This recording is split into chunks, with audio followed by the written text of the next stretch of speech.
Hey guys, আসসালামু আলাইকুম। আশা করি সবাই ভালো আছেন, আমরাও ভালো আছি। তো আজকে এসে পড়লাম নতুন একটা ভিডিও নিয়ে। আর এই ভিডিওতে আপনাদের সাথে আমরা শেয়ার করব বাড়িতে বসেই কোনো রকম ভেজাল ছাড়াই দই তৈরি করে ফেলুন খুব সহজেই, কোনো রকমের রং ছাড়াই, কোনো রকমের ভেজাল ছাড়াই খুব সহজে বানিয়ে নিতে পারবেন মজাদার দই। আর ফ্যামিলির সবাই মিলে খেতে পারবেন।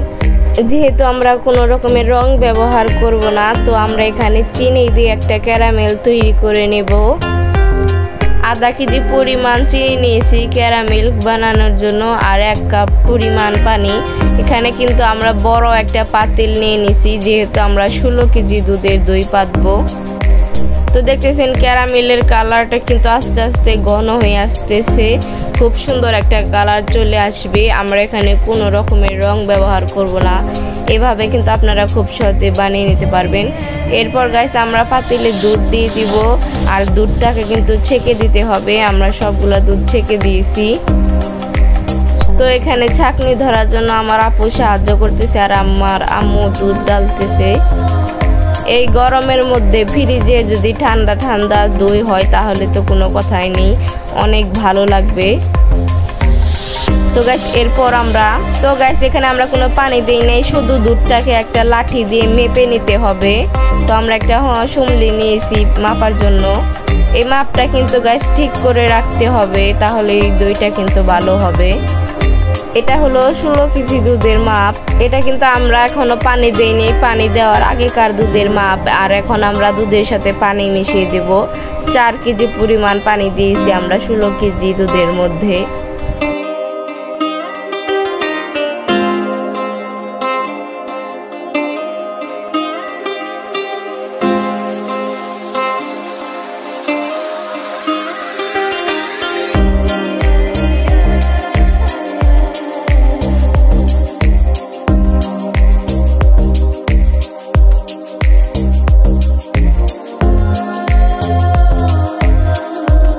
এখানে দুইটা আমরা 5 টাকা শিখে দিয়ে দিব, যাতে নিচে দুধ না লাগে। আমাদের গ্রামে কিন্তু এইভাবে দই পাতা হয়। এরপর দুধটাকে খুব ভালো করে জাল দিয়ে নিতে হবে।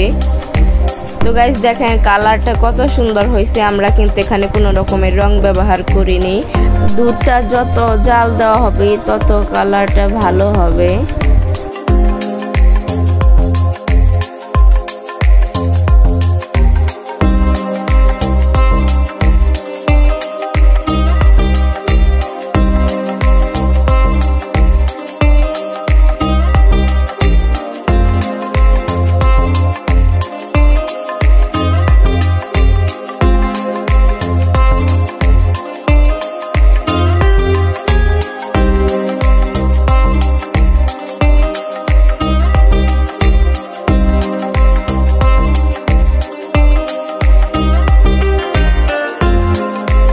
তো গাইস দেখতেছেন আস্তে আস্তে দুধের কালারটা কিন্তু ঘন হয়ে আসতেছে।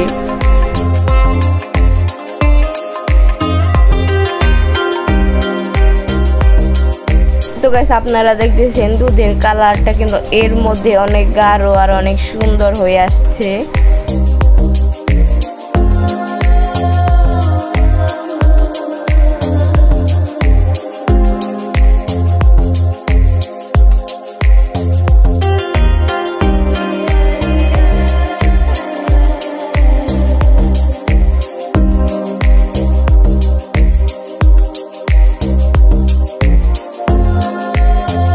তো গাইস এখানে আমরা দেখতেছেন দুধগুলো কিন্তু বলক এসে গেছে। এখন আমরা 16 কেজি দুধের মধ্যে চিনি দিয়ে দেব, 2.5 কেজি চিনি। আপনারা আপনাদের ইচ্ছা মতো দুধ এবং চিনিগুলো দিয়ে দিবেন। আর আমাদের মতো যদি বানান, আশা করতেছি আপনাদের দইটা কিন্তু অনেক ভালো হবে। তো গাইস আমাদের দুধটা কিন্তু কিছুক্ষণ জাল দেওয়ার পর অনেক সুন্দর হয়ে গেছে। এরপর এটাকে আমরা দই পেতে নেব। এটা আমরা প্রায় অনেকক্ষণ জাল দিয়েছি।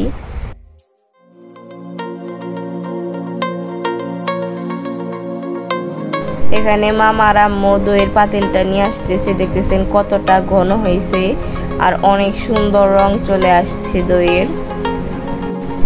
তো গাইস এখানে আমরা কিছু পাতিল নিয়েছি, মাটির পাতিল এবং স্টিলের পাতিল।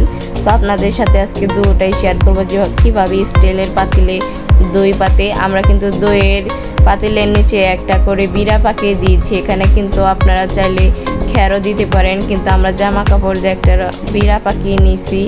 এরপর দেখতেছেন আমরা দইটা কিন্তু অনেক উঁচু থেকে ঢালতে হবে, পাতিলের মধ্যে দইটা অনেক উঁচু থেকে ঢালতে হবে। একে একে সবগুলো পাতিলে দুধ দিয়ে দেব।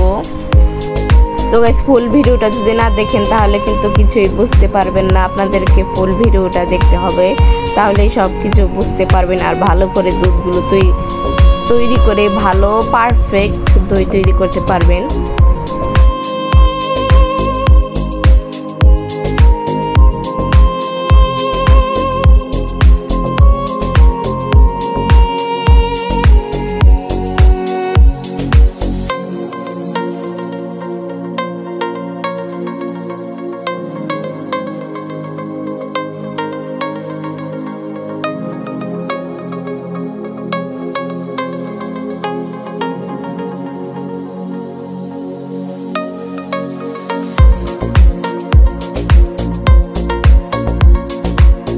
তো গাইস এই দইটা কিন্তু আপনারা হাত দিয়ে চেক করবেন, যদি আপনারা হাতে ভালো গরম না লাগে তাহলে কিন্তু আপনারা এই হেজাটা দিয়ে দিবেন, বেশি গরম থাকলে দেবেন না।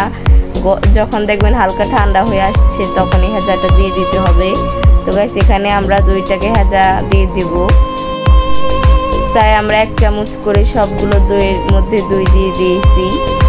তো গাইস সিলভারের পাতিলেও আমরা হেজাটা দিয়ে দেব।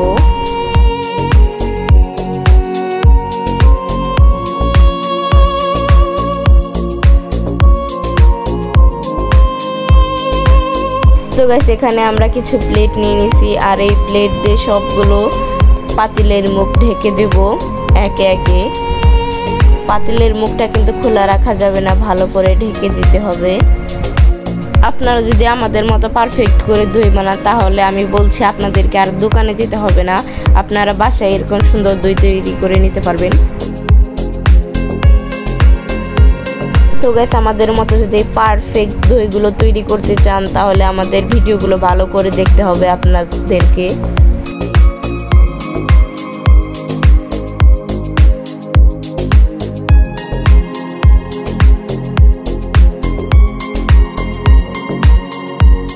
তো গাইস এখানে আমরা কিছু খেতা এবং কম্বল দিয়ে দিয়েছি। এখন খেতার কম্বলগুলো দইকে জড়িয়ে দেব দইয়ের উপর দিয়ে। তো গাইস এতদিন তো জানতাম শুধু মানুষ খেতা কম্বল গায়ে দেয়, এখন দইয়েরও গায়ে দেওয়ার লাগে। তো গাইস এটা কিন্তু ভালো করে লাগিয়ে দিতে হবে। আর এখন আমরা 6 থেকে 7 ঘন্টা পর এই দইয়ের কম্বল টম্বল সব খুলে দিব। 6 থেকে 7 ঘন্টা পর আমাদের অপেক্ষা করতে হবে। প্রায় তো গাইস এখন সকাল হয়ে গেছে কিছুক্ষণ, মানে 6 থেকে 7 ঘন্টা পর। তো এখন আমরা দইগুলো দেখব। তো গাইস দেখতেছেন আমাদের দইগুলো কিন্তু পুরোপুরি পারফেক্ট, অনেক সুন্দর হয়ে গেছে। সবগুলো দই দেখতেছেন জমে গেছে, অনেক সুন্দর দই তৈরি হয়ে গেছে। এগুলো এখন আমরা একে একে সবগুলো ফ্রিজে রেখে দেব। সবগুলো দই মাশাআল্লাহ অনেক ভালো হয়েছে, অনেক খেতেও অনেক ভালো লাগবে আশা করি। তো গাইস আমার আম্মুর জীবনে প্রথম দই পাচ্ছে, আর প্রথমেই কিন্তু আমরা ভালো একটা রেজাল্ট পাইছি। তো গাইস দেখতেছেন আমাদের দইগুলো কতটা সুন্দর হয়েছে, এগুলো দেখেই বোঝা যাচ্ছে, খেতে মনে চাইতেছে, অনেক মজাদার দই। তো গাইস খুব সুন্দর পারফেক্ট দই আপনারা খুব সহজেই তৈরি করে নিতে পারবেন। এটার উপরে কিন্তু মোটা একটা সর পড়েছে, এটা খেতে অনেক মজাদার একটা দই। তো গাইস আপনাদের সাথে আমরা দইটা কেটে দেখাবো, দেখতেছেন কতটুকু টাইট হয়েছে দইটা আর কত মজাদার, এটা দেখেই বোঝা যাচ্ছে। এটা কিন্তু অনেক টাইট হয়েছে, অনেক ভালো একটা দই, অনেক মজাদার। তো গাইস এখানে কিন্তু কোনো রকমের পাউডার ব্যবহার করা হয় নাই, শুধু চিনি আর দুধ দিয়ে এই দইটাকে তৈরি করা হয়েছে। আর পুরো ভিডিওটা আপনারা যদি দেখে থাকেন তাহলে অবশ্যই আমাদের মতো তৈরি করতে পারবেন, অনেক মজাদার দই। তো গাইস আমাদের ভিডিওটা যদি আপনাদের কাছে ভালো লাগে তাহলে সবাই লাইক কমেন্ট এবং শেয়ার করে দেবেন, আর পাশে থাকা বেল আইকনটা বাজিয়ে দিবেন যাতে আমার ভিডিও ছাড়ার সাথে সাথে আপনাদের ফোনে নোটিফিকেশন চলে যায়। তো গাইস সবাই ভালো থাকবেন, সুস্থ থাকবেন, আল্লাহ হাফেজ। আর এরকম ভিডিওর জন্য আমার পাশে থাকবেন।